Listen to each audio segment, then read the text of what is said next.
point number 4, never allow anything to take root in your heart. Never allow something to control you.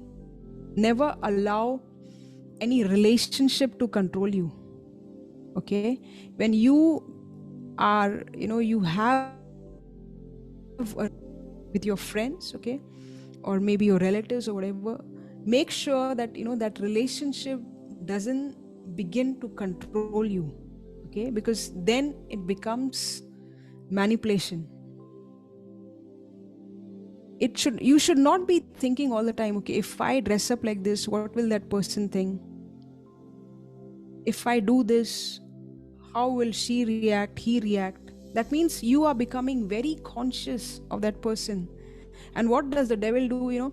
It starts with friendship, and then it begins to dig deep. Now it begins to bear root, and it goes deep. And now you don't even realize you are being controlled so much that now if somebody, how it is when you can just take a seed and throw it anywhere else, right? But if the seed is planted in your heart, deep in your heart, and it has roots and it has gone deep and it has now become a plant and a tree. Picture this, okay? When you pull that out, imagine the kind of hole, the wound that is going to be there on your heart. So don't reach that stage, okay, where relationships take you away from God, okay? It could even be godly friends. You are so worried about your friends all the time. Look at Solomon. He was the wisest guy. He had, whatever wisdom, he was the wisest guy, but he ended up marrying 700 women and he had 300 concubines. And look at this verse. King Solomon loved many foreign women, as well as the daughter of Pharaoh, women of the Moabites, Ammonites, Edomites, blah, blah, blah, from the nations of whom the Lord had said to the children of Israel, you shall not intermarry them, nor they with you. Surely they will turn away your hearts after their gods. But Solomon clung to these in love. Solomon, find that scripture. Solomon clung to them. Never allow your soul to cling to anything but Jesus, okay? Not just relationships, okay? It could even be habits, okay? If some of you are having this habit of drinking cold drink, okay, every morning you want to have a can of Coke, that's okay, it's a seed, okay, you drink, no problem. It is not healthy, but no problem. But when it comes to a stage where now you cannot work till you have your can of Coke, now there is a problem. So never allow anything to control you. I remember, in recent months, I was having this coffee and I would enjoy this every morning. And every day, I was like so excited to make this coffee in a particular way. And then I realized that now it's become like an addiction. Now it is no longer me having the coffee, but the coffee is controlling me. And then I let go. I stopped immediately. Did you get that? These are small, things that matter a lot. Some of you may, have this, you may visit your social media or Instagram. That is okay. You are scrolling, no problem.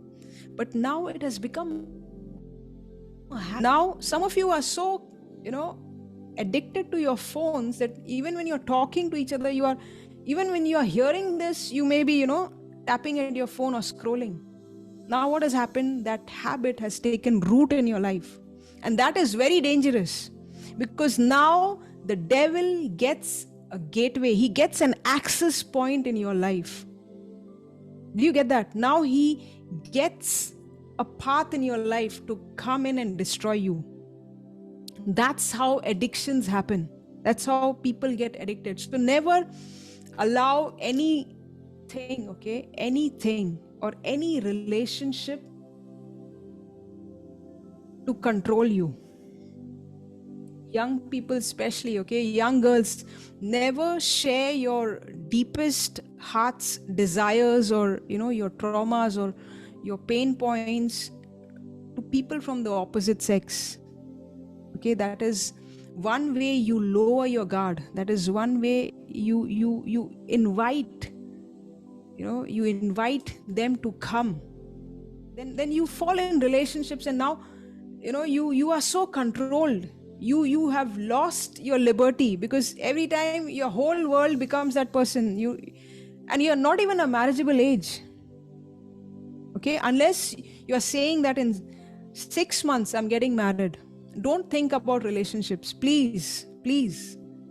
Enjoy your singlehood. Okay, you all are young girls. Till the time you decide that, I know that God has prepared me for my marriage. You will sense that.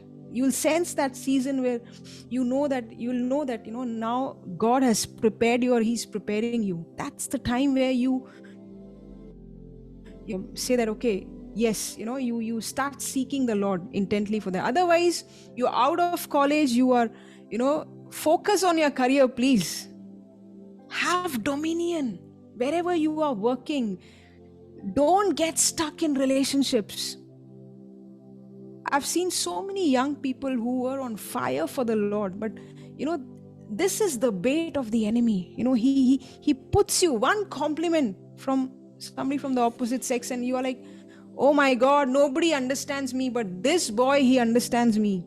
And you lower your guard, and then you allow you allow your soul to be knit. Okay, never go in that direction. Everything has a time, okay? And trust me, this is the time for revival. Okay, God will bring the right person in your life at the right time, when you are prepared. You're not even prepared for marriage. What are you thinking about boyfriends? Do you know what marriage is? If you go into marriage without preparation, I'm guaranteeing you will come back with more wounds and hurts. You think that marriage is, where that person will complete you. No. Marriage is not about taking, marriage is about giving. We are still learning. We want to do things the right way. We want to do things God's way. Okay. So never rush in this area. Never look at the girls around you or boys around you and say, he has a girlfriend, she has a boyfriend, and I am a nobody. That's why I shared that point before. Know who you are. I want to encourage you, every girl, I want to encourage you, go to our So Girls channel. Okay, search for this video, how boundaries can make you dangerous. Okay, when you have boundaries, where there is no boundary, what is the state of that land? That land becomes a wasteland, because now a cow can just walk in and make dung and walk out, or people can just throw litter, because it's an open land, anybody can walk in, right?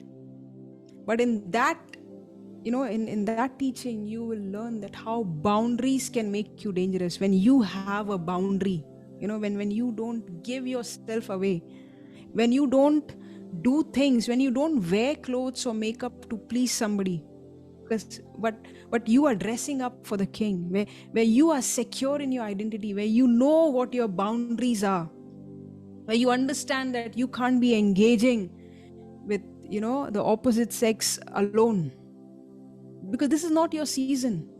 So be on guard. Boundaries will make you dangerous. So watch out for that video. Okay,